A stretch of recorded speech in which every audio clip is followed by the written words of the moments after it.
So we cannot go back to a debate on substance. So in the first one, there is not. There is already a statement here. It reflects the true one.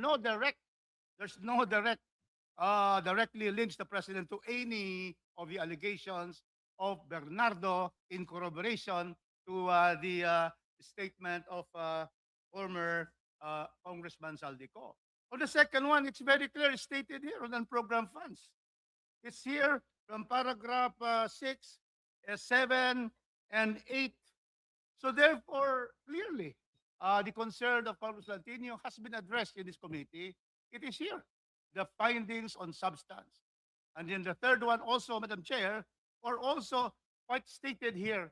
And so therefore, I'm the opinion that the committee report is reflective of what has transpired that substantially supports this particular committee. Thank you, Madam Chair. Madam Chair.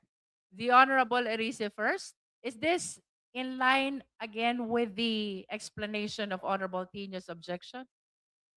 Honorable Erice? All right. You may proceed, Honorable Erice. And then Madam Chair. Thank you, Madam Chair.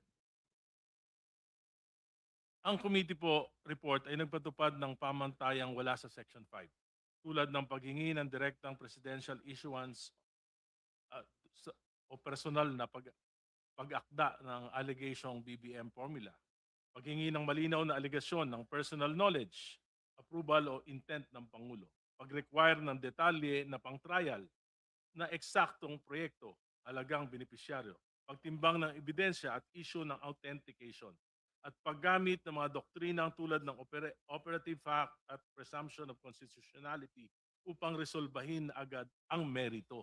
Ang mga ito ay merits determination, hindi Section 5 Madam Chair, sufficiency. point of order. I still have the floor. No, this point of order precedes all motions or discussion. Point of order. This is a point of order, Honorable Erice. We shall hear the Honorable Rodriguez. Madam Chair, we have to therefore ask the Speaker to point which page and which particular paragraph are not reflective of what has been discussed in the committee or what is lacking and where it should be placed if it's lacking. We cannot go back to again a hearing on the substance on this case, Madam Chair. So that's a point of order. Let us have our very respectable Congressman Erice to point to us where is the paragraph here that is not reflective of what we discussed and what is quite lacking, like what Congressman Tino has done. So may we know. We cannot have here a peroration of what is his stand on the substance of the complaint. Masyado po nagmamadali si No, I'm not. It's a Darating point po of ako, order darating because, po sa punto na yan. we have to go directly. We Yes, cannot yes. have so much statement. When we are 2 minutes. discussing I have 2 minutes. the I four have 2 corners of the resolution of the committee report. I have 2 minutes. Now we had the point of order should be ruled by the chairperson. We ask for the ruling of the point of order of this representation, that we should directly go into the committee report and point to us what are not reflective of what was discussed here and what are lacking to what the congressman is proposing. Thank Madam you. Chair. Since the point of order is in the hierarchy of the most paramount motion, and the objection and explanation of the honorable colleagues pertains on the committee report, the Honorable Erice is so directed to pinpoint the portions of the committee report he is objecting to and cite his justification supporting his objection. The Masa complaint has a direct allegation that that there is a 8 billion kickback for the president. And this is a direct allegation. Ito po ay hindi binigyan ng pagkakataon. Kung ito po ay hindi bibigyan ng substance ng committee na ito. The Honorable Erice is reminded that the comment should be confined to the committee report rather Yes, than Madam Chair. the committee report. Madam Chair, Madam if Chair, comment on the point of order. Unless you're raising a point of order, we shall wait until the Honorable Erice finishes his manifestation. Is that a Ah. point of order? No, a comment on the point of order raised by Rep. Rupus The point of Rodriguez. order has been resolved. The Honorable Erice Point of is information. recognized to finish his manifestation. Let's wait until Honorable Erice is done. Madam Chair, my objection to the report is on the issue of the Bernardo allegations that the president accepted or there were 8 billion pesos for the president. It's a direct allegation. And this should be, and I think it should be discussed in the committee report. Why is it that the committee did not consider it as uh, sufficiently enough to pursue investigation? Thank you. Honorable Rodriguez.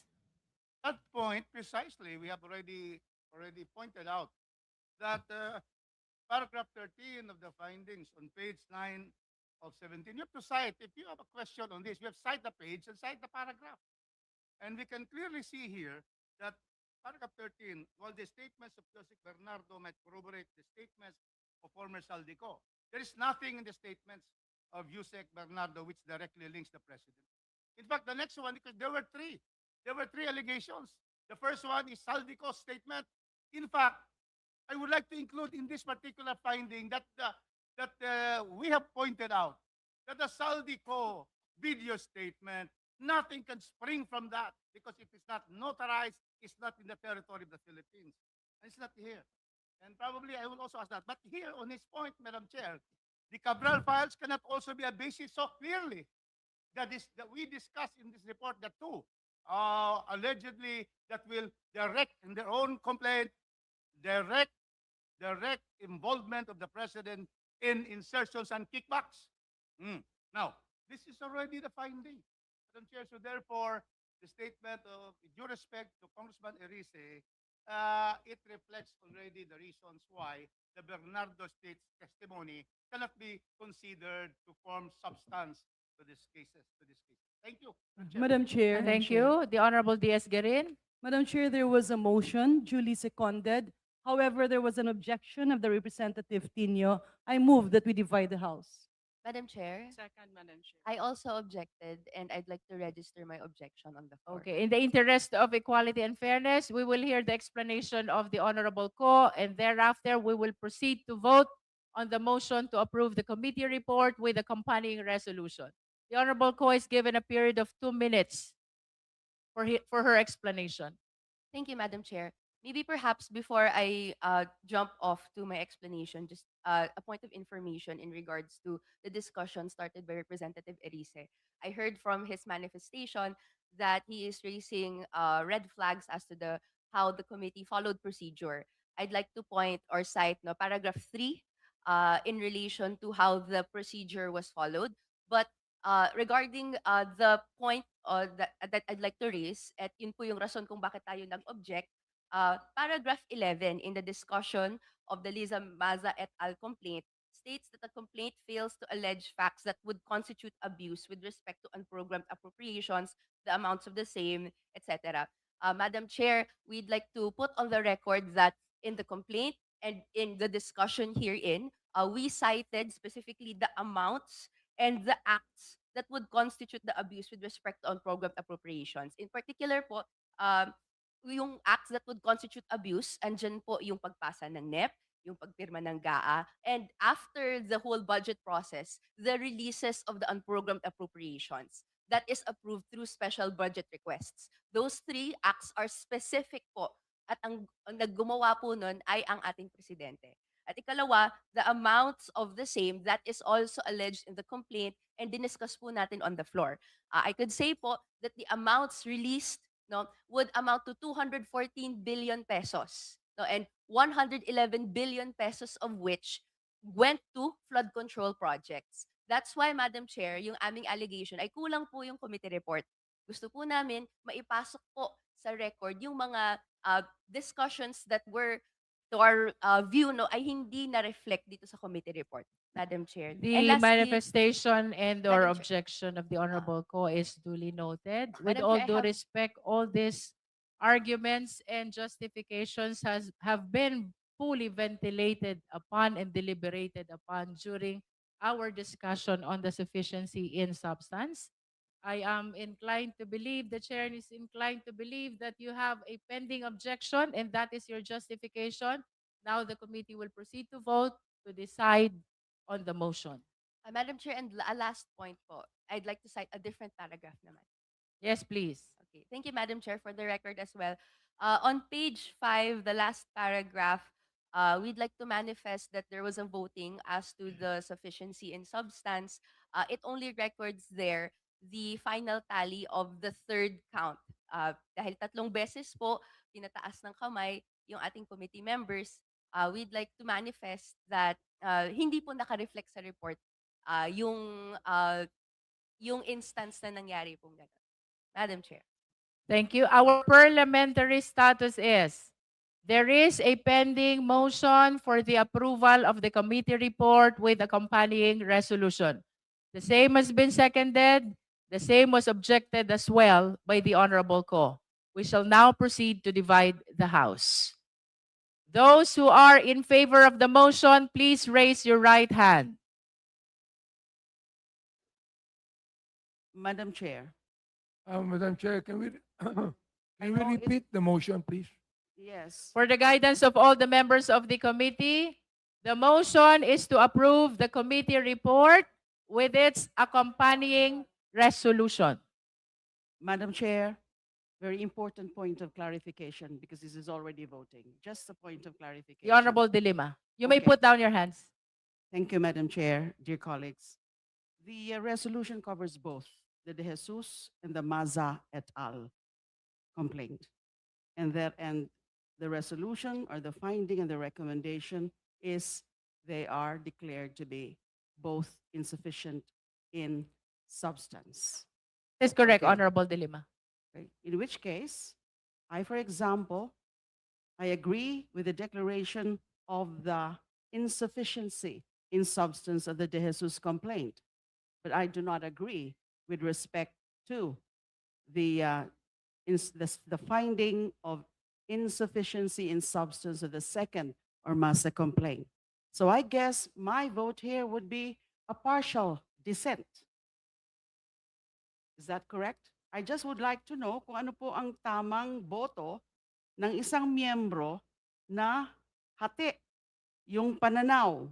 So the Jesus complaint, yes, it is insufficient in substance. The Masa et al. Complaint, no, it's not insufficient. It is sufficient in substance. So my vote would be partial. So paano po ang patakaran dito? Paano ko po iboboto o ihahayag yung aking boto? Thank you very much. Suspension of meeting.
Meeting is resumed. In response to the query of the Honorable Dilemma, by practice in the committee, it's either we vote a yes or a no. Nevertheless, the members of the Justice Committee are given opportunity to manifest their record of vote in order to explain the partial voting of the member in case there is one. Of course, we've seen during our voting on the sufficiency in substance, the partial or indifferent position of some members with respect to De Jesus on one hand and Masa et al. On the other hand. So, to reiterate, per practice in the Justice Committee, it's either we vote a yes or a no, and then we give opportunity to the individual member to explain their record of vote in case of partial voting. That is with respect to agreeing to the first complaint and disagreeing to the second complaint. The Ma- Honorable Dilemma. Thank you, Madam Chair. Just comment for the record. It would have been less problematic or less complicated if there have been two separate findings, two separate documents concerning the first complaint, the Jesus complaint, and the second. Just a manifestation for the record. Madam Chair. Thank you. The manifestation is noted. The Honorable Po. Madam Chair, wouldn't it be possible for her to vote yes or no and then note her reservation in her vote in the actual document itself? The chair is more inclined to follow the precedents observed by the Justice Committee in the past impeachment processes. Madam Chair, The Honorable Rodriguez. aside from their manifestation of their voting yes for one, no for the other, is that we would follow the procedure in the Supreme Court of the Republic of the Philippines. When they sign the report of their members, then they put there, I vote yes for the substance on. So there's an annotation right here because in the decision itself, you can put there, you sign, and then I vote yes for the substance for Masa and then no for the other. So they can also put here, just like justices of the Supreme Court, we are acting as a committee on justice. So therefore, they can also sign here. And of course, our former Secretary of Justice would know this, that she would be able to put right in the committee report when she signs that she is in favor of the non-substance of the Andre De Jesus. He will say that he votes for substance in the Lisa Masa complaint. Thank you, Madam Chair. The chair has explained already how to address the position of members who have different positions with respect to one, the De Jesus complaint, and the other, the Masa et al. Complaint. We shall now proceed to vote. Those who are in favor of the motion, please raise your right hand.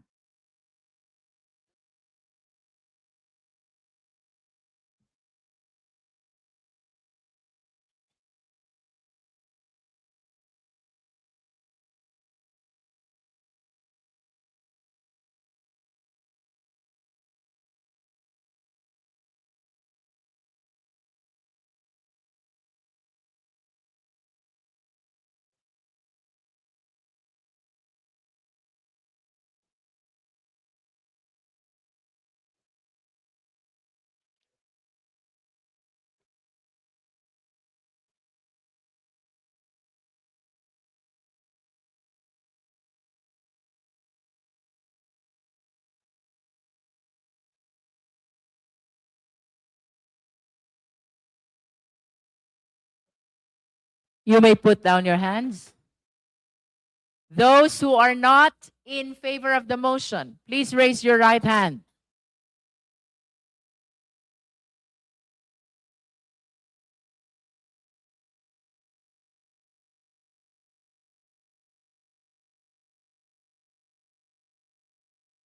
You may put down your hand. Those who abstain, please raise your right hand.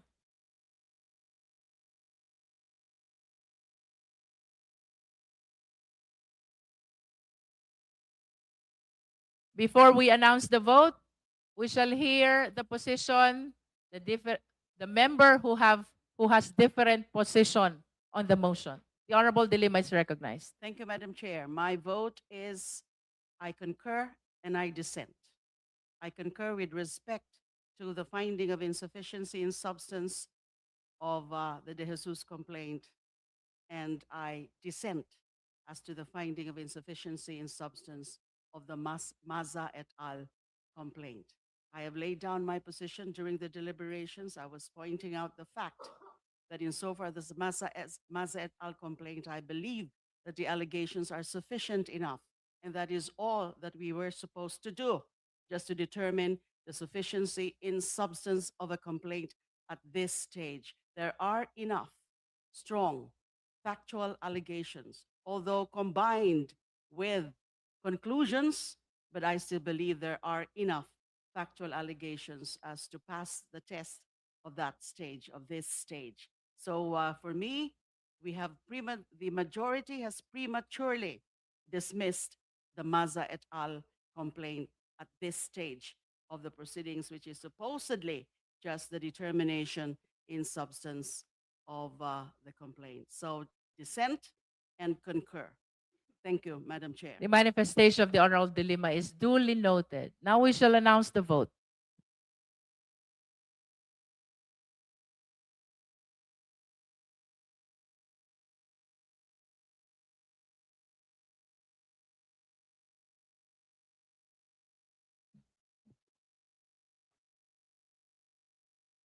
With 39 votes in favor of the motion,